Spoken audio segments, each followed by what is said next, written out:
স্মরণকালের সবচেয়ে বড় বন্যায় ভাসছে ফেনীর ৬ উপজেলার বেশিরভাগ এলাকা। শহরের প্রাণকেন্দ্র তলিয়েছে কোমর সমান পানিতে।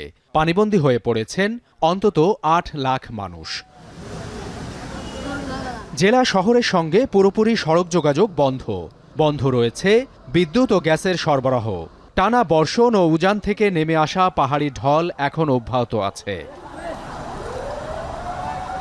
গেল ৪ দিনের টানা বৃষ্টি ও উজান থেকে নেমে আসা ঢলে ভয়ঙ্কর অবস্থায় ফুলগাজী, পরশুরাম ও ছাগলনাইয়া উপজেলার বেশিরভাগ এলাকা। কোনো স্থানে বন্যার পানি ছুঁয়েছে দোতলার ছাদ পর্যন্ত। একদম মাথা আমার পানি সব ডুবে গেছে। এখন ভাই আমরা আশ্রয় নিতেছি, আর কি করবো, কিছু করার নাই। গরু ছাগল ছিল আর মুশকিল শেষে ৮ লাখ ২০ গাছ গেছে মরি।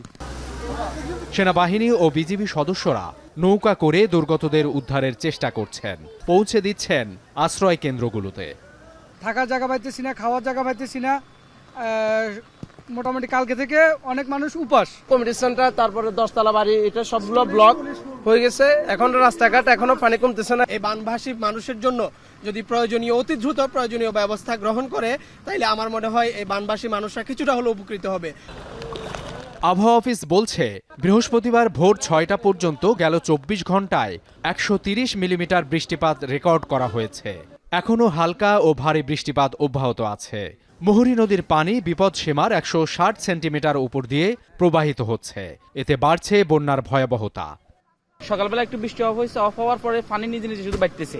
বৃষ্টি নাই, শুধু পানি বাড়তেছে। বৃষ্টির পানি এই অবস্থা হয় না, কিন্তু ইন্ডিয়ার পানি সব আছে এই অবস্থা হয়ে গেছে। জিনিসপত্র ব্যাগ গেছে, সরাইতে হারি না, ব্যাগ নষ্ট হয়ে গেছে, সব রয়ে গেছে, খালি গরু টেলে চলে গেছে এখানে।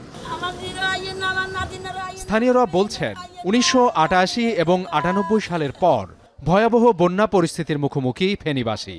স্মরণকালে সব রেকর্ড ভেঙে শহরের প্রাণকেন্দ্রে ঢুকে পড়েছে বন্যার পানি।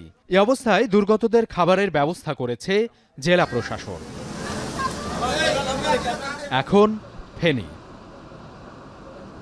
২৫০টিরও বেশি ডিজাইন অপশন নিয়ে ওয়ালটন স্মার্ট ফ্রিজ, বোঝে আপনার প্রয়োজন।